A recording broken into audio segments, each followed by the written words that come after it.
Mereka justru sibuk memerangi kaum muslimin itu sendiri. Mereka memurtadkan, mereka mengkafirkan, mereka bahkan menyesatkan di debat oleh anak-anak muda ini. Dia dibunuh dan kemudian dihalalkan darah.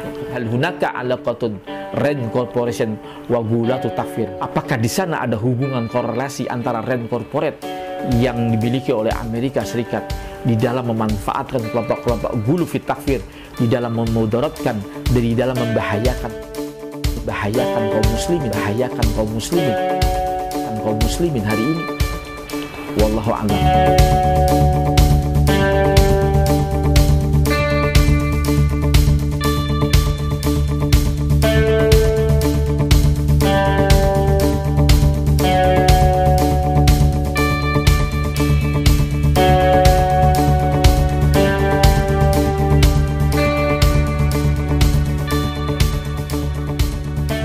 Bismillahirrahmanirrahim.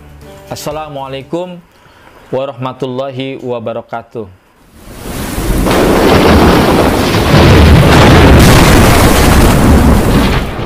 Alhamdulillah, kita bertemu lagi dalam kajian yang lain.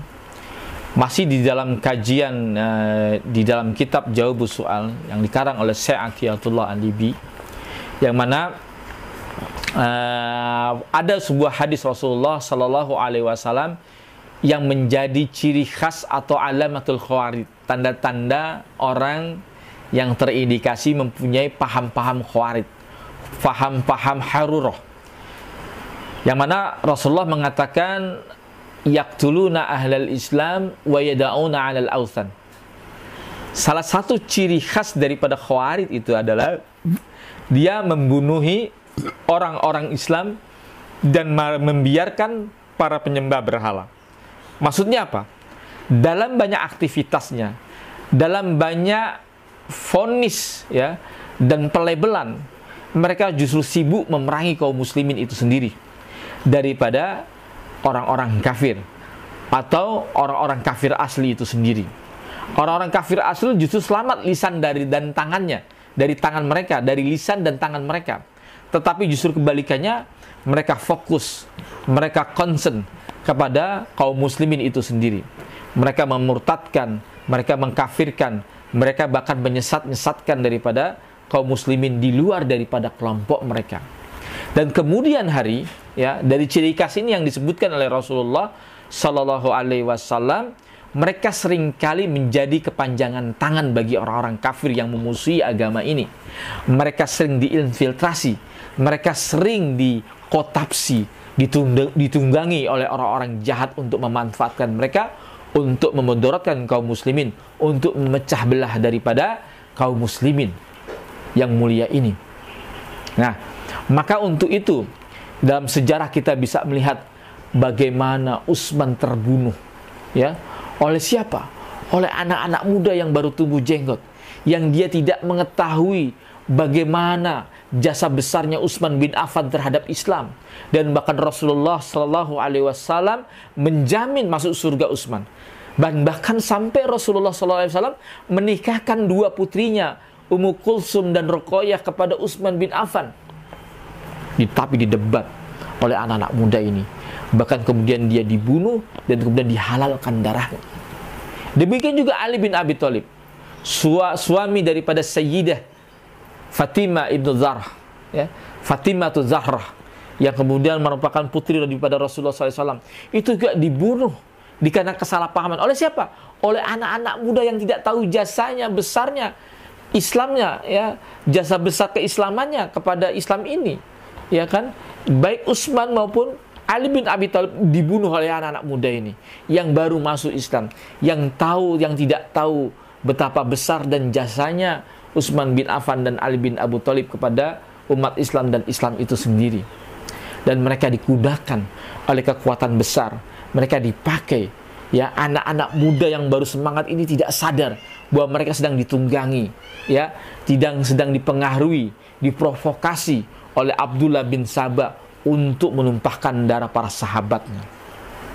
Sangat luar biasa, dan tidak mustahil kelompok-kelompok ini juga yang kemudian menjatuhkan daripada khilafah Islamiyah Turki Utsmani yang pada 1924 jatuh kepada paham-paham sekuler. Tidak mustahil kelompok-kelompok ini itu merupakan sentuhan, ya, kejatuhan daripada khilafah ini merupakan daripada sentuhan daripada orang-orang kafir yang memanfaatkan dakwah Najd untuk memberontak, sehingga sampai dikatakan oleh Hasan, Said Hasan Al-Qatani, beliau mengatakan walaka anta ta'ajaba annan najdiyin lam yuqatilu kuffarun asliyin abadan. Tentu akan mengagetkan bagi kalian bahwa sesungguhnya gerakan Najd itu tidak pernah berperang dengan kafir asli, Yahudi maupun Nasara, pasukan Inggris, Prancis ataupun tidak pernah. Bahkan mereka bekerja sama untuk menjatuhkan Turki Utsmani. Tidak mustahil ini sesuai dengan hadis Rasulullah Sallallahu Alaihi Wasallam, karena adanya ketersesuaian yang persoalan yang sama yang sebagaimana digambarkan oleh Rasulullah, yaqtuluna 'alal Islam wa yada'una 'alal ausan. Mereka memerangi kaum muslimin dan mereka sama sekali tidak pernah memerangi orang-orang kafir. Adapun vonis murtad, musyrik, kafir dan lain sebagainya, itu semua ditujukan kaitannya dengan Barok, Mawala, semua ditujukan semua kepada Turki Utsmani, bahwa mereka berlepas diri bahkan memerangi 4 mazhab yang ada di Hijaz dan di Najd, sehingga tampillah lalu sampai eksislah negara Yahudi sampai saat ini, dan bahkan jatuhnya Turki Utsmani juga mempunyai peran daripada pemberontak. Dan hari ini mereka menyelinap pada tubuh gerakan-gerakan jihad. Mereka memudaratkan, mereka memerangi kaum muslimin, mereka memerangi Hamas, mereka memerangi Taliban, mereka memerangi Al-Qaeda, menjatuhkan vonis-vonis murtad kepada saudara-saudara mereka yang sama-sama berjuang di jalan Allah. Ini luar biasa. Sehingga betullah apa yang dikatakan di dalam situs Mimbar Tauhid wal Jihad yang dikelola oleh Syekh Al-Maqdisi. Beliau mengatakan hal hunaka alaqatun Rand Corporation wa gulatu takfir. Di situ dikatakan apakah di sana ada hubungan korelasi antara Rand Corporate yang dimiliki oleh Amerika Serikat di dalam memanfaatkan kelompok-kelompok gulu fit takfir, di dalam memudaratkan, di dalam membahayakan kaum muslimin hari ini. Wallahu a'lam.